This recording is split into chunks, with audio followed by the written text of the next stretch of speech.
Bookkeepie. Round of applause again, please.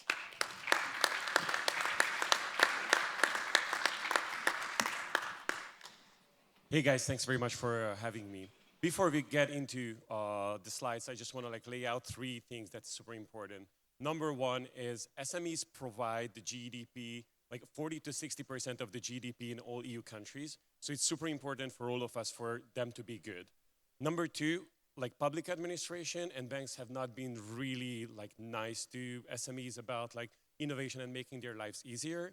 And number three, as we are saying, we are building the best customer experience in SME accounting.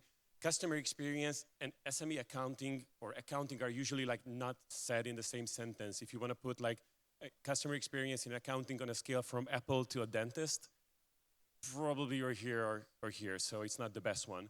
And this is what we're trying to do to make it as easy and as light for them as humanly possible.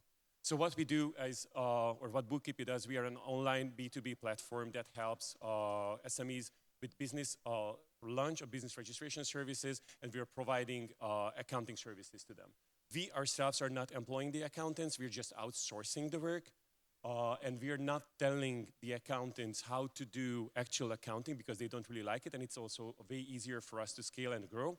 We're just providing them non-core tools like sales marketing tools, offer generation, contracting, invoicing, soft collection, all things automated and centralized. And our business model is relatively simple. Accountants pay us an annual fee to be registered on the platform, and SMEs can search for free, but once they're contracted, we're getting a 12 to 14 or 15% cut from that deal, and this is what we collect on a monthly basis. So we are not a listing site, we are not an accounting software, we are not a digital accounting company or a headhunting business. We were all considering all these, but taken out the best aspects of them and combined into one. So what we do, again, we are providing non-core support tools to accountants. We are creating a platform for SMEs to easily interact with accountants to make it less dentist and more Apple. And also what we do on top of that, we're bringing that business lunch capability to incumbent players like banks, invoicers, or professional organizations, and we allow them to provide this to their customers in order to create, or in order to give them a more full or more whole service offering. So listing out these three things, I wouldn't say it's too exciting or too innovative, if you will, but the way we can knit together the previously separated actors in these processes and integrate them all into one digital process, I guess that's what is making what we do really outstanding. And what we did, because we were pitching here the last year for funding, this is what I would like to start with. We closed that round, and this allowed us to grow our team and to hire some really quality members, like product manager for SAP, marketing manager from PassPay, who actually was pitching here and won the competition last year.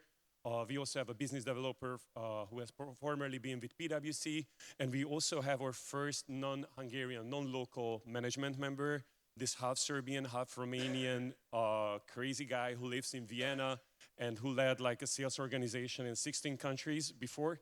So we really have everything coming together in order to be outstanding. And again, I'm going to tell you, we are pretty much on the way to make something amazing happen. So first thing what we did is we extended the life cycle that we cover from customer interactions in the last 6 months. So we are not only connecting them with the accountant, but we are also providing a touch point, a platform via which accountants and SMEs can interact.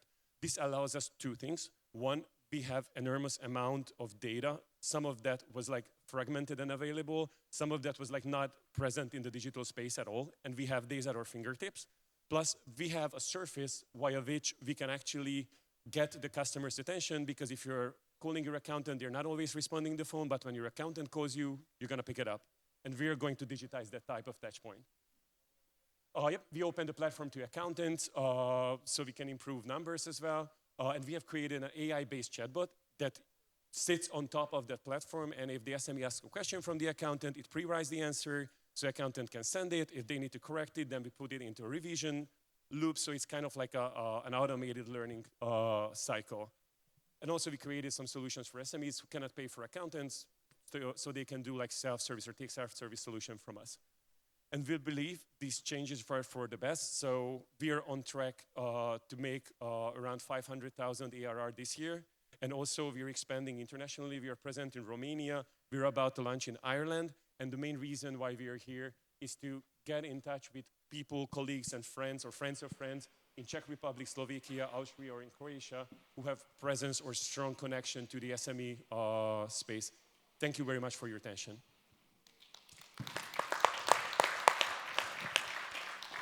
Thanks. Congrats on the growth and being here last year and this year. A nice example for all of the startups that are here this year. We look forward to seeing you next year. How do you vet the accountants that you're sending your clients to?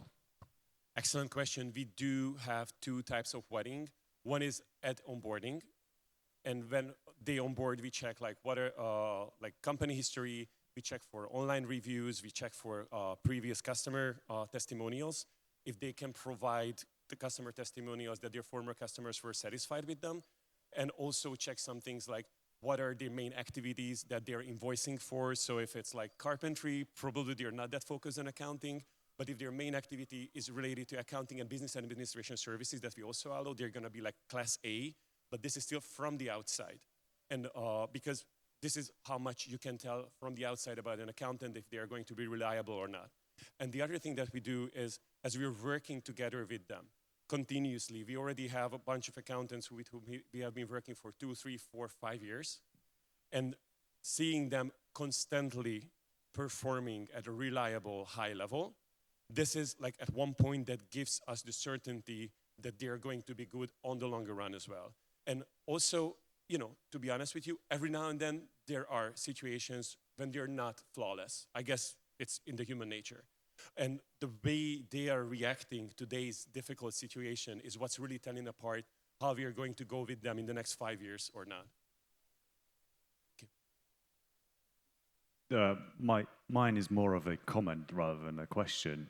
And it's just about the structure of a presentation. There was a lot of text, there was a lot of dons, and actually you got to what I think is the point at the end of it, which was an AI overlay over the accounting. And I think it's a great use case because it's the tedious, repetitive work that has to be done, and it's perfect place to get an AI going.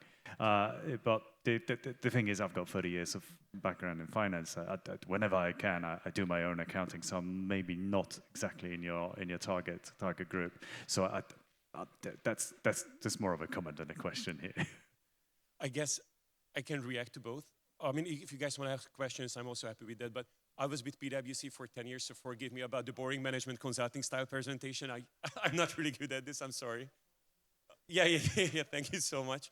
And also, we are offering, I would say, like 3-4 types of clients, or like helping 3-4 types of clients. And one of them who doesn't need an accountant, you know, you can just do your stuff for yourself if you want to. But we're also providing you with like how-to guides and structure just in order to make sure that you're staying on top of like regulatory changes and updates and deadlines. So you can use that. And whenever you believe that you are outgrowing this size of the company, or you just like got bored with accounting because you're not an accountant, you're an actual entrepreneur, and you want to focus more on that type of stuff, you can kind of just like with a push of a button, maybe like 5, turn on an actual accountant who can take on your company, and you don't need to explain your company history, like what you have been doing, because it's already in the platform, so it's really like easy for them to understand what has been done here before.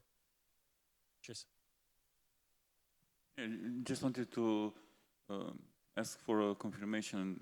I perceive you like savior of this bookkeeping profession in conflict with the AI that's coming. So, is your bookkeeper clients perceive you as a lie? The bookkeeper plan, I'm sorry? The bookkeepers you are working with, are they consider you as also as a, I don't know, as a weapon to stay alive in this world where AI is taking over? So Sage has an amazing podcast episode about AI in accounting, and the title is like when 98% of accuracy is not enough.